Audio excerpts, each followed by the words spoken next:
Bismillahirrahmanirrahim. Assalamualaikum warahmatullahi wabarakatuh.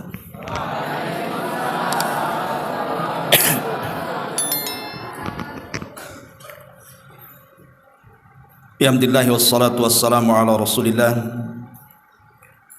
wa ala alihi wa sahbihi wa mawalah wa la hawla wa la quwwata illa billahi wa ba'du.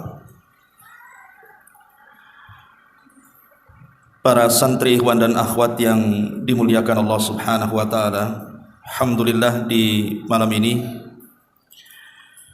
kita bisa berkumpul di Pondok Pesantren Jabal Uhud, Tiban, Kampung Tiban, Batam.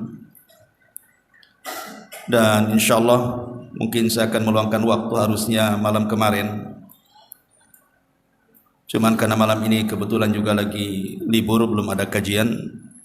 Mungkin mulai dari Ahad depan, mungkin kajian yang saya akan bina setiap malam kita pakai Selasa malam Rabu. Dan kitab yang kita akan bahas adalah kitab Arba'in Nawawi. Mungkin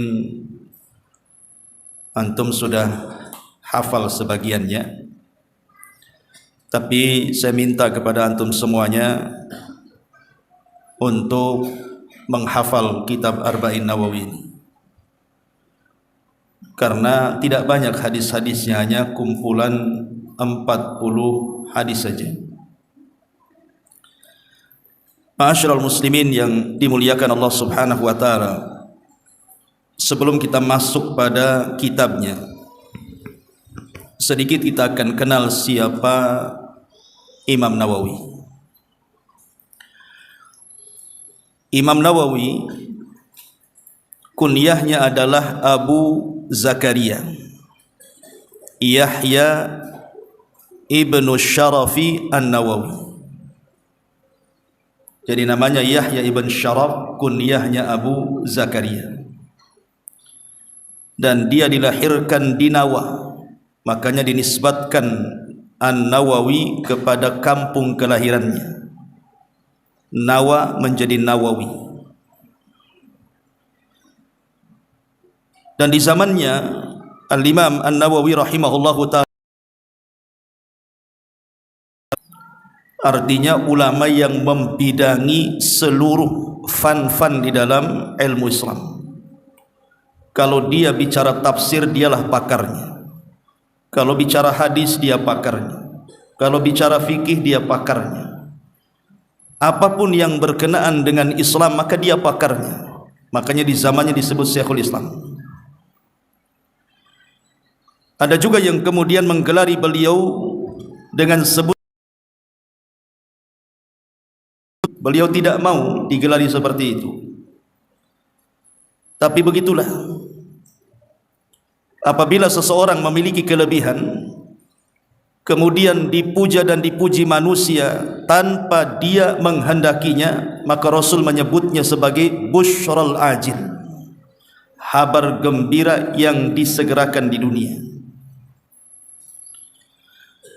Sebagaimana para ulama salaf, Imam Nawawi itu sudah hafal Quran sebelum balik.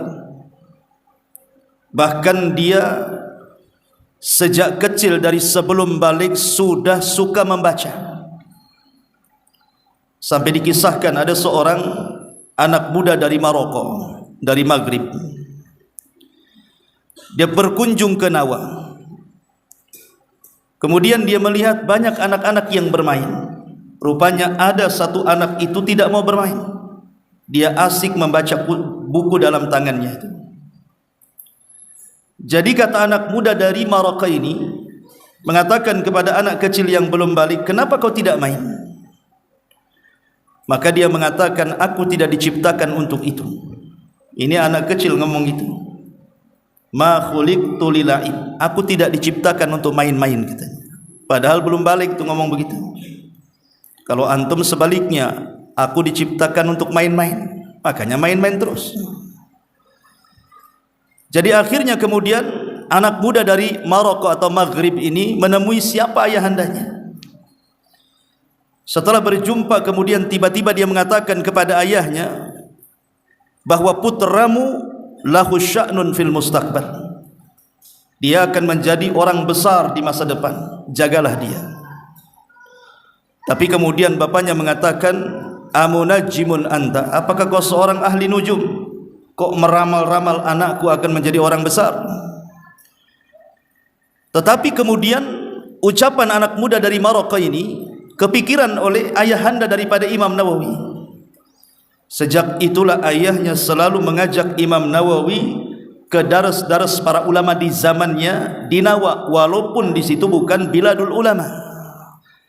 Dari sini semakin nampak kecintaan Imam Nawawi kecil ke dalam ilmu. Sampai akhirnya ayahandanya ingin lebih memperdalam lagi ilmu yang dikuasai anaknya, maka kemudian hijrah dari Nawa ke Damaskus. Maka Imam Nawawi pun kemudian belajar di ulama-ulama di Damaskus, karena Damaskus kala itu menjadi biladul ulama, negerinya para ulama. Di situ pengetahuannya, dia tidak pernah keluar dari Damaskus. Tapi dengan menyerap ilmu ulama-ulama di Damaskus, akhirnya dia menjadi pakar dari semua pakar-pakar ulama di zamannya. Padahal dia sendiri mengikuti jejak ayahnya. Ayahnya ini kan seorang pedagang, punya toko. Bahkan Imam Nawawi pun dibuatkan toko. Tapi dari sela-sela kesibukannya mencari maisha, dia tidak pernah meninggalkan daras. Sampai disebutkan oleh para ulama sejarah itu, Imam Nawawi itu setiap hari, perhatikan, setiap hari menghadiri daras itu sampai 12 kali. Bayangkan 12 kali setiap harinya menghadiri daras para ulama. Mungkin jam sekian ke jam sekian di ulama ini, kemudian pindah lagi ke ulama itu, kemudian pindah lagi ke ulama itu. Luar biasa. Bayangkan satu hari 12 pelajaran. Tetapi Allah Subhanahu wa taala beri kecerdasan kepada Imam Nawawi, walaupun usianya tidak lama. Imam Nawawi ini dia mulai menulis di usia 28 tahun. Dan wafatnya memang diperselisihkan, tetapi ada yang disepakati bahwa usia Imam Nawawi itu sampai di usia 45 tahun dia meninggal. Tapi dari tulisan beliau, dari usia 28 tahun dia mulai menulis, dia wafat, lihat karya-karyanya. Belum ada yang bisa menandingi karya-karya besar Imam Nawawi. Belum lagi soal keberkahannya. Banyak yang mengarang karya seperti karya kitab-kitabnya Imam Nawawi tapi tidak terkenal.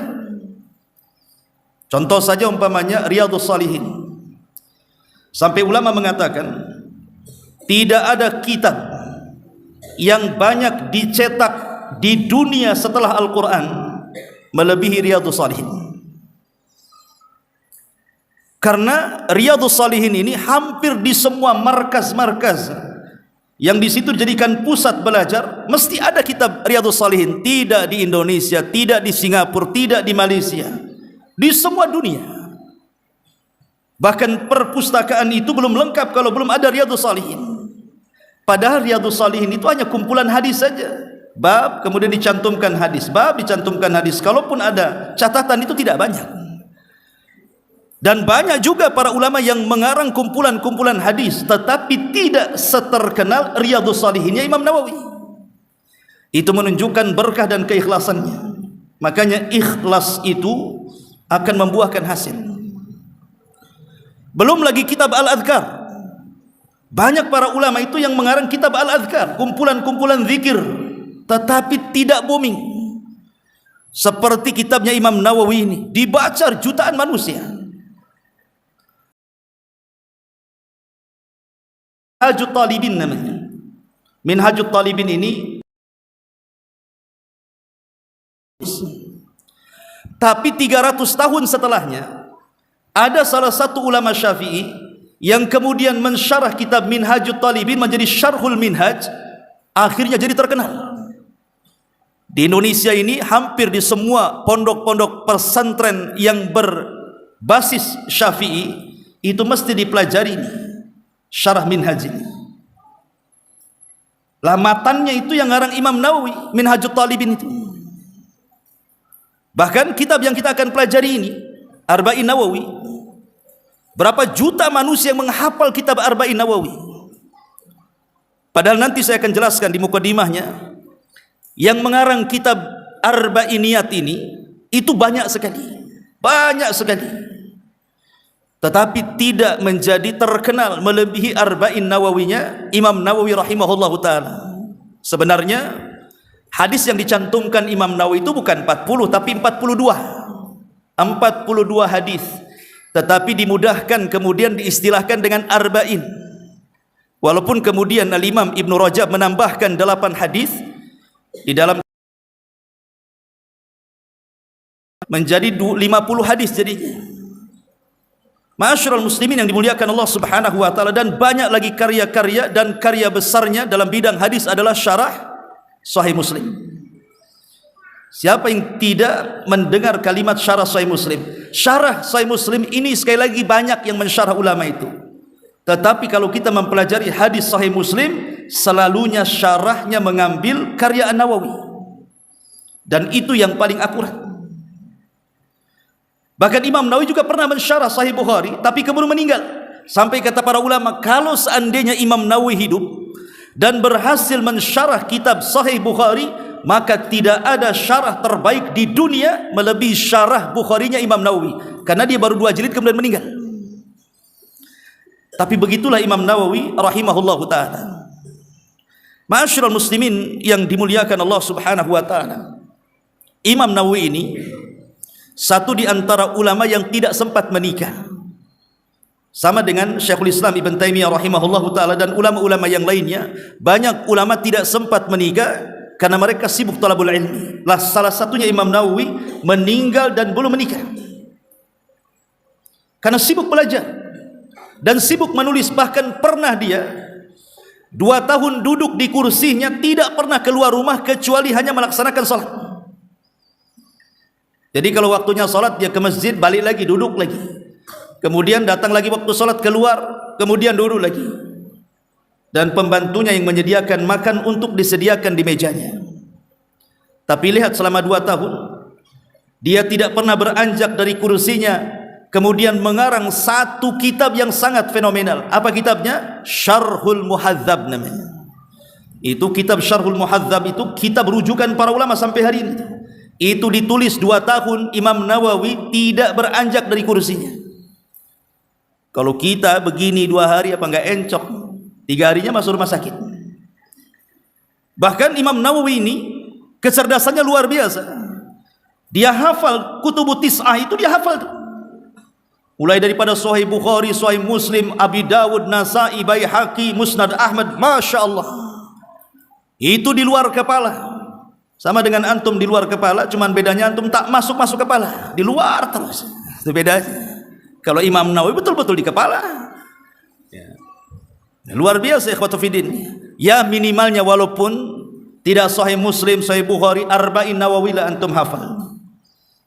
Ma'asyiral muslimin yang dimuliakan Allah Subhanahu wa taala, walaupun demikian Imam Nawawi itu juga menggabungkan antara ilmu dan ibadah.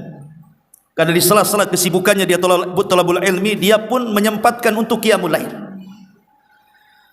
Sampai dikisahkan oleh muridnya, apabila Imam Nawawi itu kemudian salat tahajud, maka dia akan lama salatnya. Dan apabila lewat di ayat-ayat yang menceritakan tentang azab, maka beliau akan senantiasa menangis dan menangis sampai selesai salat. Sampai pernah Imam Nawawi mengulang-ulang ayat waqifuhum innahum mas'ulun. Waqifuhum, mereka di hadapan Rabbnya karena mereka akan ditanya. Itu terus diulang-ulang sambil menangis. Dan ingat, di zaman Imam Nawawi itu penguasa yang berkuasa zalim. Tetapi Imam Nawawi rahimahullahu ta'ala sangat keras mengkritik penguasa, sangat keras menasihati penguasa.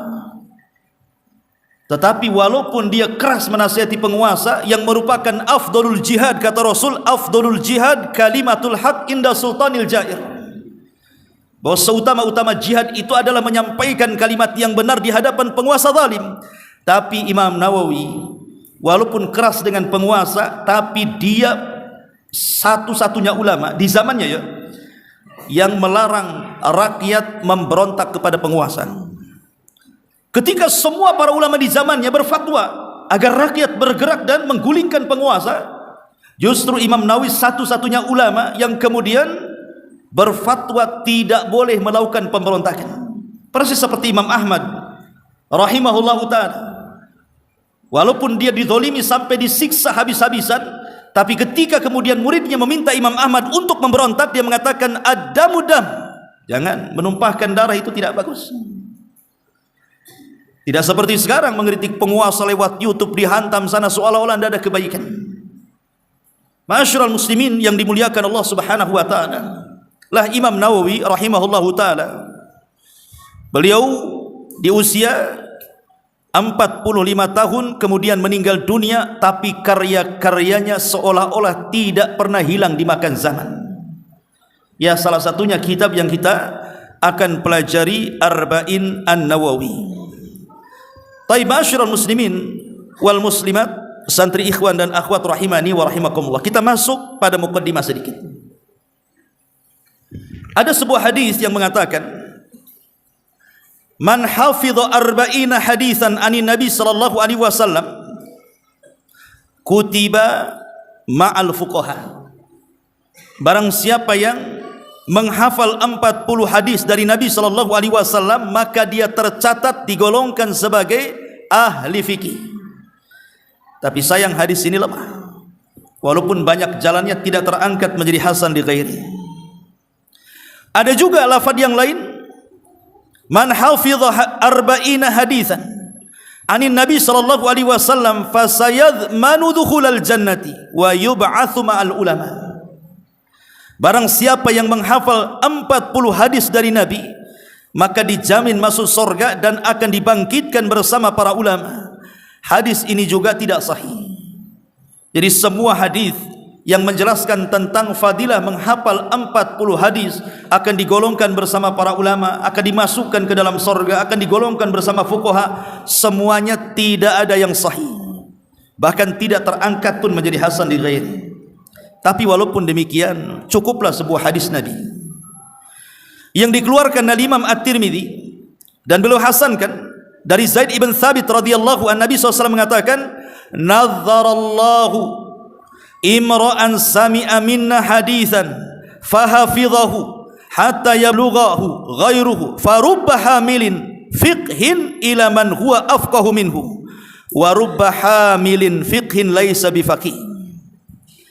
Semoga Allah Subhanahu wa taala mencerahkan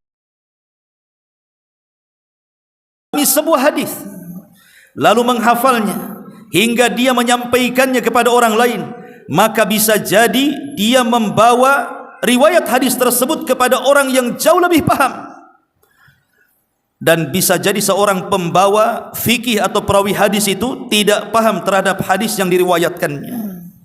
Tapi syahidnya di sini kata Imam Mubarakfuri rahimahullahu taala, bagaimana Allah Subhanahu wa taala akan mencerahkan wajah setiap orang yang menghafal hadis kemudian menyampaikannya. Maka ini keutamaan yang luar biasa. Kita diberikan cahaya wajah kita oleh Allah karena menghafal hadis Nabi sallallahu alaihi wa ala alihi wasallam. Ma'asyiral muslimin wal muslimat, santri ikhwan dan akhwat rahimani wa rahimakumullah. Tadi saya katakan bahwa orang yang mengarang arba'in ini banyak sekali. Dimulai dari yang pertama kali, ya. Kalau antum ditanya siapa yang pertama kali mengarang kitab arba'in, maka jawabannya adalah Abdullah ibnu Mubarak. Dan ini dinyatakan Imam Nawawi sendiri. Kata Imam Nawawi, qala Nawawi fa awwalu man alimtuhu awal man sannafa arba'in Abdullah ibni Mubarak. Dan yang pertama kali sepengetahuanku, kata Imam Nawawi, orang yang pertama kali mengarang kitab arba'in adalah Abdullah ibnu Mubarak, seorang ulama tabi'in luar biasa, tabi'ut tabi'in, ya. Kemudian yang terakhir, kata Imam Nawawi sendiri, dan yang terakhir yang mengarang kitab arba'in adalah Abu Bakar Al-Baihaqi, atau dikenal dengan Imam Baihaqi, pengeluar hadis. Jadi kalau antum ditanya siapa yang pertama kali mengarang kitab Arba'in, Abdullah ibnu Mubarak. Siapa yang terakhir? Abu Bakar Al-Baihaqi. Artinya yang mengarang kitab Arba'in atau diistilahkan dengan Arba'iniyat ini banyak sekali. Di sana ada kata Imam Nawawi, Abu Bakar Al-Ajuri, kemudian Abu Bakar Ibn Ibrahim Al-Asfahani, kemudian Al-Imam Daruqutni, kemudian Imam Hakim, kemudian Abu Nuaim, kemudian Abu Abdullah As-Sulami, kemudian Abu Utsman As-Sabuni. Ma'ruf karyanya Aqidah Ashabil Hadis, Al-Imam Sabuni. Itu juga ngarang kitab Arba'in juga tuh. Termasuk juga Imam Nawawi. Ya tentu maksudnya Arba'in di sini kumpulan-kumpulan hadis itu boleh jadi mungkin dalam masalah-masalah akidah. Ada yang masalah-masalah zuhud, ada masalah-masalah adab. Lah termasuk Imam Nawawi ini dia sengaja mengumpulkan 40 hadis ini yang menurut dia mana hadis-hadis yang penting dia cantumkan di situ. Jadi Imam Nawawi itu dia mencakup semuanya itu. Mencakup ada akidahnya, ada fikihnya, ada kitab yang disebut dengan Arba'in. Tapi sekali lagi saya katakan bahwa Imam Nawawi itu mencantumkan dalam kitab Arba'in bukan 40 hadis ya, tapi 42. Jadi 42 hadis itu yang diletakkan oleh Al-Imam An-Nawawi rahimahullahu taala. Tapi kemudian ditambah oleh Imam Ibnu Rajab 8 hadis. Yang kemudian dikenal kitabnya Jami' Ulum wal Hikam itu kumpulan 50 hadis syarah daripada Arba'in Nawawi. Jadi hadis yang di Arba'in itu semuanya 42 hadis, kemudian ditambah 8 hadis menjadi 50. Dan itu syarah terbaik dari semua syarah yang mensyarah kitab Arba'in Nawawi itu. Jami' al-Ulum wal Hikam ini karya Imam Ibnu Rajab Al-Hambali rahimahullahu taala. Ya. Taib ma'asyiral muslimin wal muslimat, santri ikhwan dan akhwat yang dimuliakan Allah Subhanahu wa taala. Di sini pengarang Imam Nawawi rahimahullahu taala mencantumkan hadis pertama, hadis soal masalah niat, innamal a'malu binniyat. Yang mencantumkan hadis pertama innamal a'malu binniyat di permulaan hadis, di permulaan kitab itu bukan Imam Nawawi saja. Bahkan hampir banyak ulama, salah satunya Imam Bukhari. Antum kalau baca Sahih Bukhari, itu judulnya lain dengan hadisnya tuh. Judulnya itu Kaifa Bad'il Wahyi, bagaimana caranya wahyu turun. Tapi hadis yang pertama dicantumkan justru hadis sama dengan kitab Arba'in Nawawi dan kitab-kitab yang lainnya. Ada yang mengatakan, kenapa para ulama selalu mencantumkan di permulaan hadisnya ini hadis innamal a'malu binniyat? Karena mereka mengharap dari Allah tulisan yang mereka tulis itu betul-betul karena Allah. Karena hadis innamal a'malu binniyat ini bicara supaya karya mereka itu lillah. Bahkan Abdurrahman Al-Mahdi, ma'ruf, seorang ulama di zaman Imam Syafi'i yang pernah meminta kepada Imam Syafi'i untuk meringkas soal fikih, maka ditulislah kitab risalah, ditulislah kitab usul fiqh namanya Risalah. Itu permintaan Abdurrahman Al-Mahdi itu. Akhirnya terkenal kitabnya sampai Imam Syafi'i dijuluki sebagai orang yang pertama kali mengarang kitab usul fiqh. Sampai dikenal dengan Mujaddid al-Ummah namanya. Lah Abdurrahman Al-Mahdi dia sampai mengatakan, kalau seandainya aku ini mengarang buku, dia berangan-angan tuh, kalau saya ingin mengarang buku, saya ingin setiap bab itu saya cantumkan hadis ini, innamal a'malu binniyat itu. Saking pentingnya, karena ini mengingatkan kita kepada keikhlasan kepada Allah Azza wa Jalla. Makanya penting kita ini mempelajari hadis pertama ini supaya mulai dari awal antum di sini sampai keluar betul-betul lillahi taala dan akan jadi berkah ilmunya. Taib ma'asyiral muslimin wal muslimat rahimani wa rahimakumullah. Langsung saja kita baca satu hadis saja. Nanti mungkin berikutnya kita baca 2 atau 3 hadis gitu ya. Hadis ini dari sahabat Amirul Mukminin. Kenapa Amirul Mukminin? Karena dia orang yang pertama kali dijuluki Amirul Mukminin. Abu Bakar tidak dijuluki Amirul Mukminin, dia disebut Khalifatul Islam. Tapi Umar bin Khattab, disinilah permulaan pemimpin kaum muslimin dijuluki Amirul Mukminin. Makanya An Amiril Mukminin, Abi Hafsin, bapaknya Hafs. Umar tidak punya anak namanya Hafs, tapi Umar punya anak namanya Hafsah. Hafaz ini dalam bahasa Arab disebut tarhim, artinya seruan untuk memanggil dengan cara lembut, sama dengan Rasul ketika memanggil Aisyah, bukan Aisyah, ya Aisyah, bukan begitu, ya Aish namanya. Hafsah juga dipanggil Hafaz namanya, itu panggil lembut, lembut ketika memanggil. Kemudian radhiyallahu anhu qala, sami'tu Rasulullah sallallahu alaihi wasallam yaqul, Nabi sallallahu alaihi wasallam bersabda. Hadis ini, innamal amalu binniyat ini, sebelum saya masuk ke depan batannya, hadis ini disebut hadis gharib. Nanti antum kalau belajar mustalahul hadis, taulah makna hadis gharib, hadis aziz. Jadi yang meriwayatkan hadis ini sebenarnya adalah satu orang saja, Umar bin Khattab radhiyallahu anhu. Kemudian yang mengambil hadis dari Umar pun satu orang, namanya Alqamah ibn Abi Waqqas Al-Laitsi. Kemudian dari Alqamah juga yang mengambil hadis ini cuma satu orang, namanya Muhammad ibn Ibrahim At-Taimi. Lah dari Ibrahim At-Taimi, Muhammad ibn Ibrahim At-Taimi juga yang mengambil dari dia satu orang juga, namanya Sa'id atau Yahya ibn Sa'id Al-Ansari.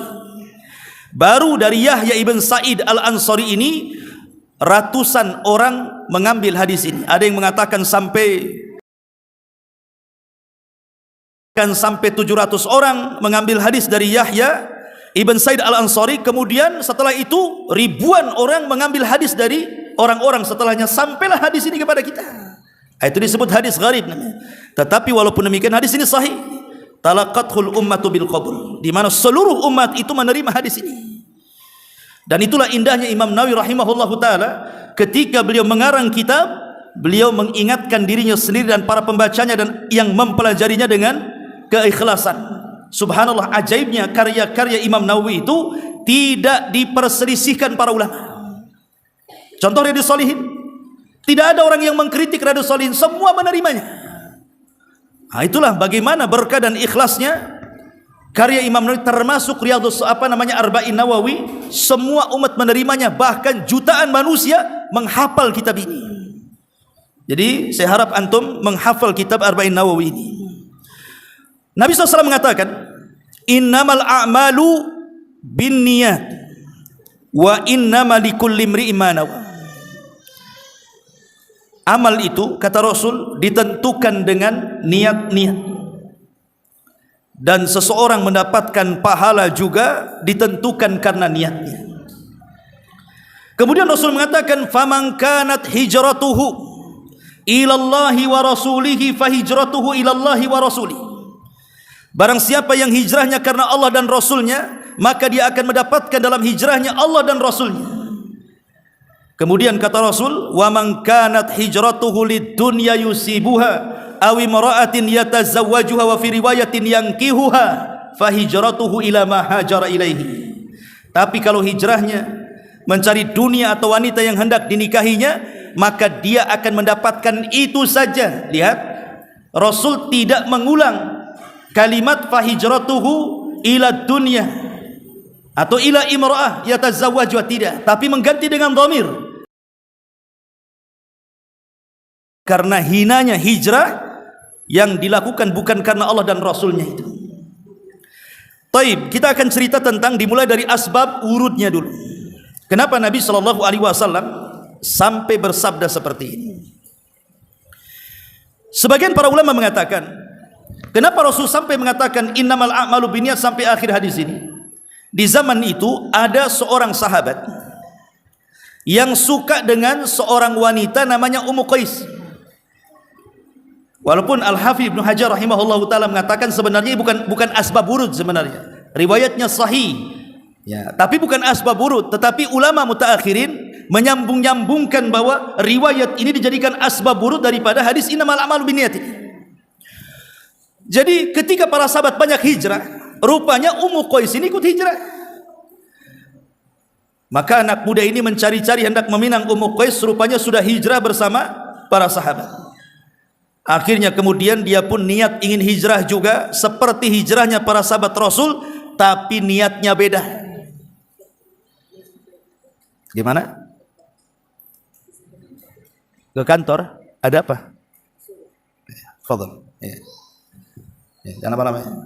Taib. Kemudian Sahabat Nabi SAW ketika hijrah, mereka betul-betul ikhlas karena Allah dan Rasulnya. Lah anak muda ini, dia hijrah bukan karena Allah dan Rasulnya, tapi mengejar seorang wanita namanya Ummu Qais. Subhanallah. Ketika para sahabat Nabi SAW mendapatkan pahala besar dalam hijrah mereka karena mereka niatkan untuk Allah dan Rasulnya, rupanya anak muda ini tidak dapat pahala sedikit pun, karena dia hijrahnya bukan karena Allah dan Rasulnya, tapi mengejar seorang wanita. Makanya Rasul ketika mengatakan barang siapa yang hijrahnya karena dunia ataupun wanita yang dihendak dinikahinya, tidak mengulang, tetapi mengganti dengan kata ganti, fahijratuhu ila ma hajara ilaihi litahkiriha, karena hijrahnya itu sangat menghinakan dirinya. Bagaimana tidak coba, sudah lelah, letih, tiba-tiba kemudian enggak dapat pahala, apa ndak hina kehidupannya?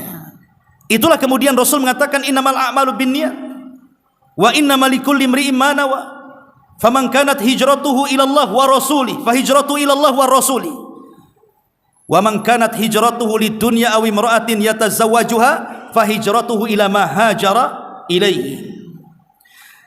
Sedikit faedah ikhwatu fiddin muliakan Allah Subhanahu wa taala. Hadis ini disebutkan Imam Ahmad sebagai hadis thuluthul Islam. Kalau Islam dibagi 3, maka sepertiganya ada dalam hadis Ummul Mukminin Aisyah radhiyallahu anha, man ahdatsa fi amrina hadza ma laysa minhu fahuwa rad, atau man amila amalan laisa alaihi amruna fahuwa rad. Kemudian sepertiganya di hadis Nu'man ibn Bashir, sahabat yang pertama lahir dari kalangan Ansar pasca hijrah Nabi. Kalau dari kalangan Muhajirin, namanya Nu'man ibn Bashir, dikenal hadisnya al-halalu bayyinun wal haramu bayyinun. Semua ada dalam kitab Arba'in Nawawi, dan sepertiganya hadis yang kita bahas ini. Makanya Imam Ahmad mengatakan bahwa madarul Islam itu fi salasati ahadis, bahwa sumbernya Islam itu ada di 3 hadis ini. Lah salah satu hadis innamal a'malu binniyat. Coba bayangkan, jadi kita sedang mempelajari sepertiga Islam, kalau antum paham. Makanya penting mempelajari hadis innamal a'malu binniyat ini.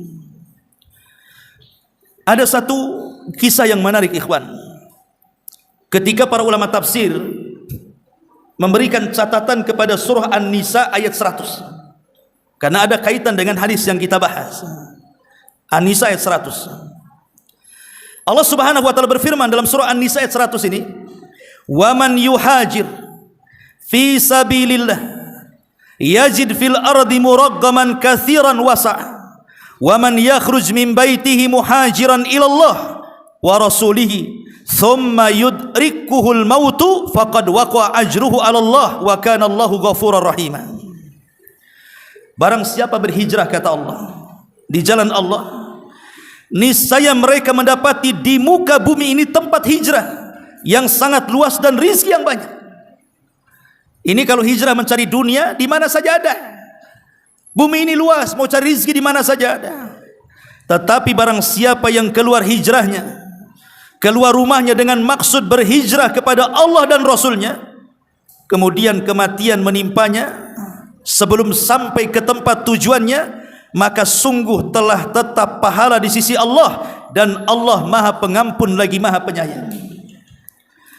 Di zaman Allahu anhuma, ada seorang sahabat namanya Dhamrah ibnu Jundub, namanya Dhamrah ibnu Jundub. Dhamrah ibn Jundub ini sudah tua, sudah sangat tua sekali. Dia tidak sanggup untuk berjalan seperti sahabat-sahabat yang lain yang hijrah dari Mekah ke Madinah. Badan mereka masih kuat dan kekar sehingga mereka mampu melintasi jalan berkilo-kilo. Nantilah kalau Allah antum takdirkan, nanti sudah besar kemudian umrah, tahulah perjalanan Mekah Madinah itu seperti apa itu. Gurun pasir, bebatuan, bukit, lembah, macam-macam tuh. Jadi Dhamrah ibn Jundub ini karena sudah tua, dia hanya melihat para sahabat Nabi yang hijrah, sementara dia tidak sanggup untuk berjalan hijrah ke Madinah. Tapi ketika semua sahabat sudah hijrah ke Madinah, dia ditinggal sendirian. Maka tekanan dari orang-orang kafir Quraisy itu semakin menjadi-jadi kepada Dhamrah ini, sehingga dia tidak tahan. Akhirnya kemudian Dhamrah ibn Jundub ini terpaksa dia ingin hijrah. Daripada mendapatkan tekanan hebat dari orang musyrik, ada hijrah sajalah saya. Akhirnya kemudian orang tua yang sudah renta ini, dia bawa perbekalannya, kemudian dia mulai berjalan kaki dari Mekah menuju Madinah. Tapi namanya sudah tua, sudah renta, tidak sanggup berjalan. Di tengah perjalanan akhirnya jatuh sakit. Ketika maka dia langsung menepuk kedua tangannya. Pertama dia tepuk seperti ini, kemudian dia mengatakan, Allahumma hadhihi bai'ati li nabi.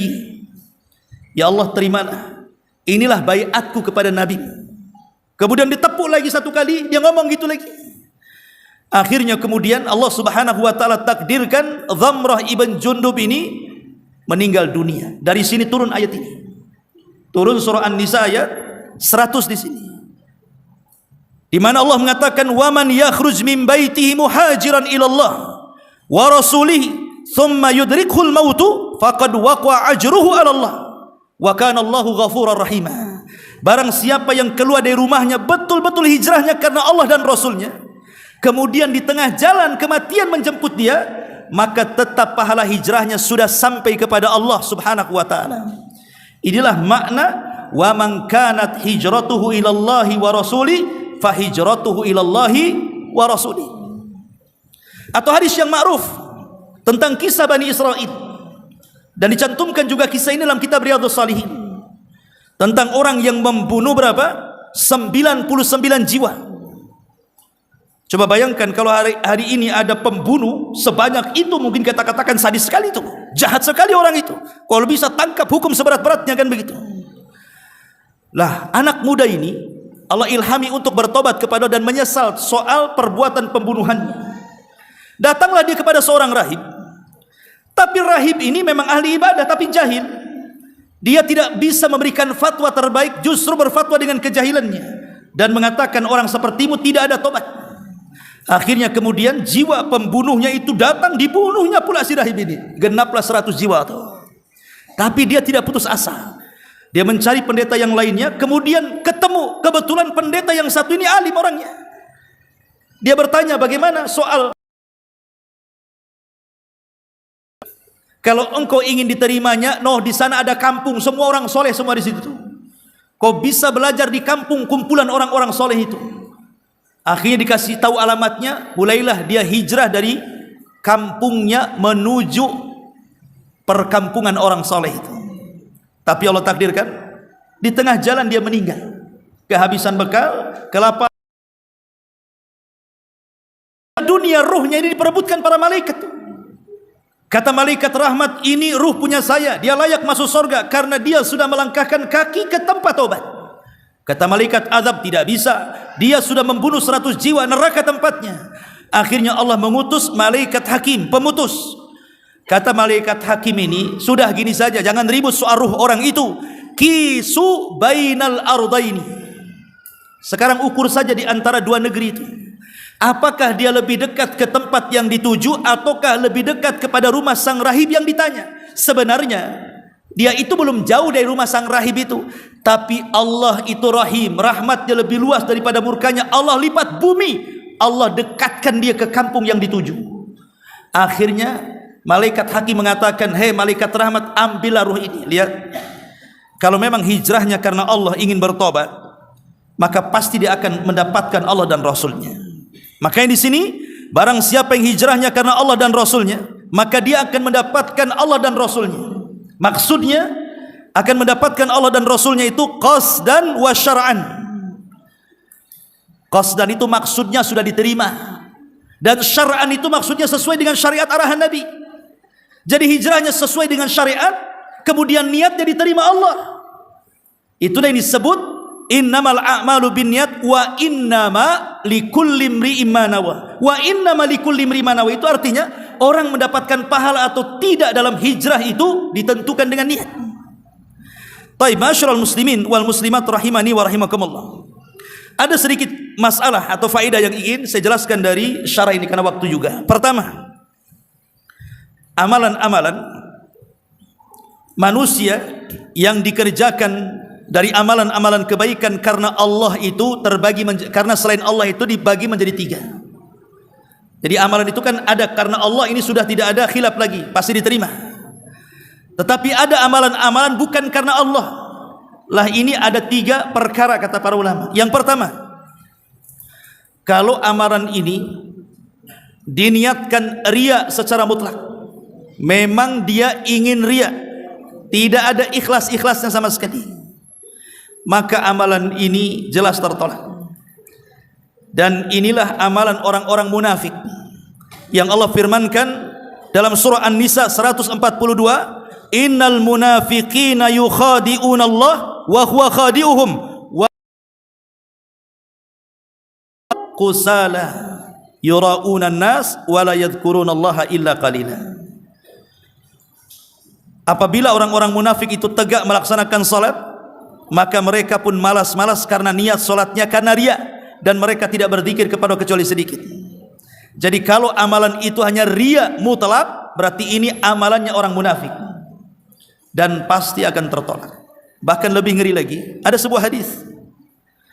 Kata Nabi SAW, awal man tusyu'ira bihin nar yaumal qiyamah thalathatu. Manusia yang pertama kali disentuh api neraka itu 3 manusia. Yang pertama orang yang bersedekah, yang kedua orang yang pakar Quran, dan yang ketiga orang yang berjihad di jalan Allah. Tapi karena 3-tiganya memang riya mahad, betul-betul riya, tidak ada yang lain, makanya Allah masukkan semua ke neraka. Dan mereka orang yang pertama disentuh api neraka. Ini yang pertama. Kemudian yang kedua, ikhlas dan riya dicampur aduk. Di dalamnya ada ikhlas, tapi dalamnya juga ada riya. Maka amal yang kedua juga ditolak. Karena Allah Subhanahu wa taala berfirman dalam hadis qudsi, kata Nabi sallallahu alaihi wasallam, Allah berfirman, ana aghna syuraka 'ani syirki. Faman 'amila li 'amalan asyraka fihi ghairi taraktuhu wa syirka. Kata Nabi sallallahu alaihi wasallam, aku adalah zat yang tidak berhajat kepada sekutu. Maka siapapun yang beramal selainku, ku tinggalkan dia dan sekutunya. Maka amalan yang bercampur dengan riya, ikhlas dan riya pun tetap tertolak. Ini yang kedua. Kemudian yang ketiga, ada amalan itu ikhlas, tapi di balik keikhlasannya itu tetapi dia tidak riya, tidak sum'ah, tidak. Jadi dia ikhlas karena Allah, dia haji ikhlas, dia jihad ikhlas. Tetapi ketika dia berangkat haji, oh boleh jadilah nanti setelah haji saya ingin belanja emas, saya jual lagi di Indonesia. Atau mungkin setelah berperang, kalau memang harta ghanimah saya pun pengen mengambilnya. Itu kan ada keikhlasan, tapi di balik itu juga ada keinginan dunia. Maka kata para ulama, yang seperti ini tidak gugur amalannya, tetapi dikurangi.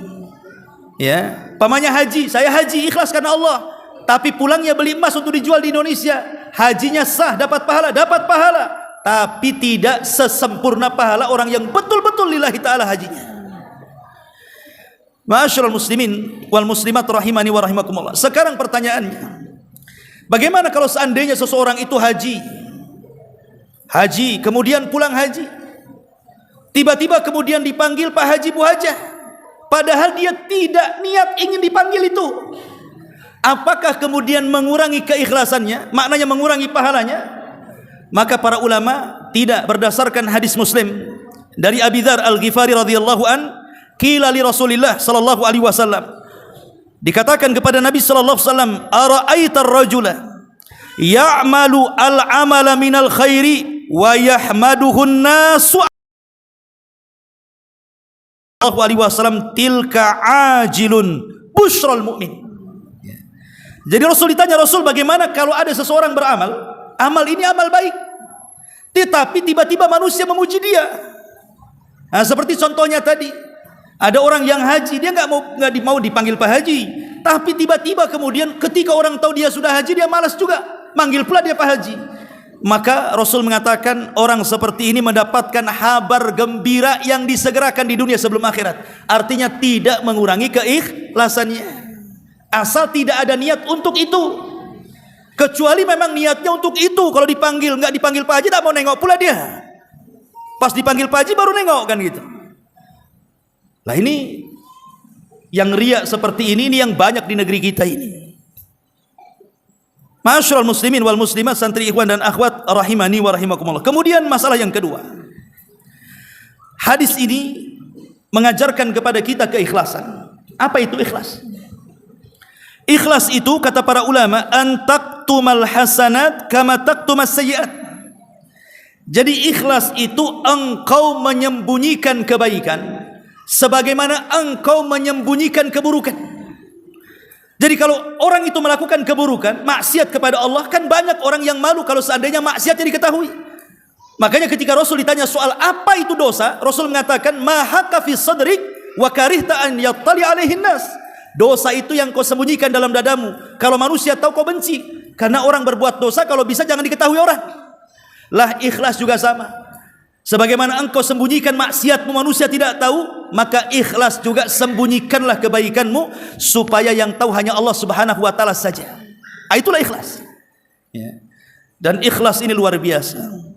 Penuh pengorbanan. Dahulu di zaman para tabi'in, ada orang namanya Ali ibn Husain ibn Ali ibn Abi Talib radhiyallahu anhu, atau julukannya dikenal dengan Zainul Abidin. Satu-satunya cucu Husain, anak Husain yang selamat dari Karbala. Semua putra Husain itu meninggal semua di Karbala, perang, ikut perang, kecuali Ali bin Husain ini, karena dia sedang sakit sehingga diselamatkan oleh Zainab bibinya, sehingga dialah satu-satunya putra Husain yang selamat, dikenal dengan Zainul Abidin. Jadi siapapun yang mengaku keturunan Nabi dari jalur Husain harus sampai kepada Ali bin Husain bin Ali bin Abi Talib, atau dikenal dengan Zainul Abidin ini. Jadi Zainul Abidin ini mencontohkan kepada kita keikhlasan. Jadi kalau dia sedekah ikhwan, dia sedekahnya itu tengah malam, nunggu sepertiga malam akhir. Dia gendong tuh gandum itu, kemudian cari rumah-rumah orang fakir, diletakkan di depan rumahnya. Setiap malam 70 rumah fuqara letakkan, nanti kalau habis dikirim lagi, kalau habis dikirim lagi. Tetapi di sisi lain, orang-orang Madinah menuduh Ali bin Husain Zainul Abidin ini orangnya bakhil, kaya tapi bakhil katanya. Pada setiap malam dia gotong gandum tuh, sedekah. Baru ketahuannya setelah dia meninggal, tiba-tiba sedekah itu hilang, dan yang memandikan jenazah bercerita bahwa pundak Ali bin Husain ini penuh dengan luka karena suka menggendong setiap malam gandum untuk diserahkan kepada fuqara wal masakin. Itulah keikhlasan yang sesungguhnya.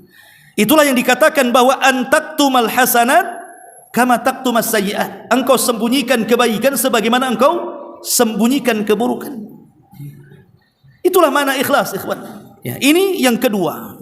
Kemudian yang terakhir, yang ketiga, tentang soal niat. Ada dua faedah di sini tentang soal niat di sini. Ingat ikhwan, niat itu bisa membesarkan yang kecil, bisa mengecilkan yang besar. Niat itu, saya ulang, bisa mengecilkan yang besar, bisa membesarkan yang kecil. Kata Abdullah ibn Mubarak, bisa mengecilkan, bisa membesarkan. Orang sedekah miliaran, tapi karena niatnya bukan karena Allah, menjadi kecil, bahkan tidak berharga. Orang yang sedekahnya walaupun sepotong biji kurma, fattakun nar walau bisyikki tamrah, tapi kalau dia karena Allah Subhanahu wa taala, boleh jadi itu pula menjadi jalan dia ke surga. Maka niat ini perlu, termasuk antum belajar di sini ini, kalau sekarang mulailah diluruskan niat ikhwan, supaya antum ini banyak keikhlasan. Kalau tidak ikhlas belajar itu, nanti mudah tersinggungan antum itu. Nanti gurunya marah-marah, antum sakit hati. Dibangunkan tengah malam masih ngantuk-ngantuk, suruh persiapan sholat subuh, sakit hati lagi. Itu kan anda ikhlas tuh. Coba kalau antum ikhlas, tidak ada yang sakit hati. Mau gurunya mau maki, mau marah, terserah dia, yang penting saya dapat ilmu. Mau gurunya kemudian membangunkan antum di sepertiga malam untuk tahajud atau untuk persiapan subuh, tidak peduli, yang penting saya subuh dapat pahala. Kan begitu enak tuh. Maka dari sekarang tajdidun dunia ikhwan. Mungkin yang dulunya terpaksa mondok di sini atau diantarkan orang tuanya, atau daripada stres di rumah ke pondok, dari sekarang luruskan niat. Kata Imam Syafi'i rahimahullahu taala, talabtul ilma li ajli dunya. Wa ya'bal ilmu illa lillah, kata beliau. Dulu aku mencari ilmu itu karena dunia. Rupanya ilmu yang membimbingku, dia tidak mau kecuali karena Allah Subhanahu wa taala. Luruskan niat. Lah kalimat innamal a'malu binniyat ini ada dua faedah. Yang pertama, maksudnya sah dan tidaknya, berpahala dan tidaknya, ikhlas dan tidaknya, itu semua digantungkan kepada niat. Dianggap ibadah atau tidak, itu semua digantungkan kepada niat. Ini yang pertama. Dan yang kedua, niat ini sebagai tamyizul ibadah wal adat, pembeda mana yang ibadah, maksudnya ibadah satu dengan yang lainnya, atau mana ibadah satu dengan perkara kebiasaan manusia. Contoh mandi, ada mandi bersih, ada mandi junub. Mandi junub ada dua cara, bisa, yang penting ijza, sah. Itu cukup niat saja. Niat mandi junub, nyemplung antum ke sungai, kemudian sudah basah semuanya, kemudian keluar dari sungai, sah mandi junub antum. Itu namanya asal al-ijza. Ijza itu artinya yang penting sah gitu ya. Tapi ada mandi junub itu dia sempurna, wudu dulu, kemudian juga dibersihkan kepalanya, dibasuh sebelah kanannya, baru sebelah kiri, baru kaki. Itu namanya sempurna tuh. Oke lah, kita bicara soal yang penting sah kan. Dengan mandi biasa. Tapi yang membedakan satu mandi biasa, satu mandi junub adalah niat. Innamal a'malu binniyat. Ini satu. Yang kedua, antara ibadah satu dengan yang lainnya. Antum masuk nih ke masjid, di situ ada sholat sunnah wudu, di situ ada tahiyatul masjid, di situ ada rawatib, kan macam-macam dua sholat sunnah rakaat itu. Lah, yang menentukan oh ini tahiyatul masjid, ini sholat sunnah wudu, ini rawatib, ini adalah niatnya. Tapi ingat, mahallun niyah fil qalbi. Tempat niat itu di hati. Niat bukan zikir harus lafadzkan. Niat itu dalam hati. Ya, inilah di antara 3 poin dalam hadis Umar bin Khattab. Sebenarnya banyak sudah saya catat, cuman waktu juga sudah malam. Insyaallah mungkin ke depannya kajian saya bukan malam Kamis sebenarnya, Selasa malam, Rabu, ingat-ingat ya. Ya, dan insyaallah mungkin biasa kalau saya ngaji di sini saya bawa hadiah. Kebetulan karena ini perdana, belum disiapkan hadiahnya. Insyaallah mungkin minggu depan kita bawa hadiahnya. Wallahu alam, semoga bermanfaat. Subhanallah bihamdika, asyhadu an la ilaha illa anta astaghfiruka wa atubu ilaik. Allahu ta'ala alam. Assalamualaikum warahmatullahi wabarakatuh.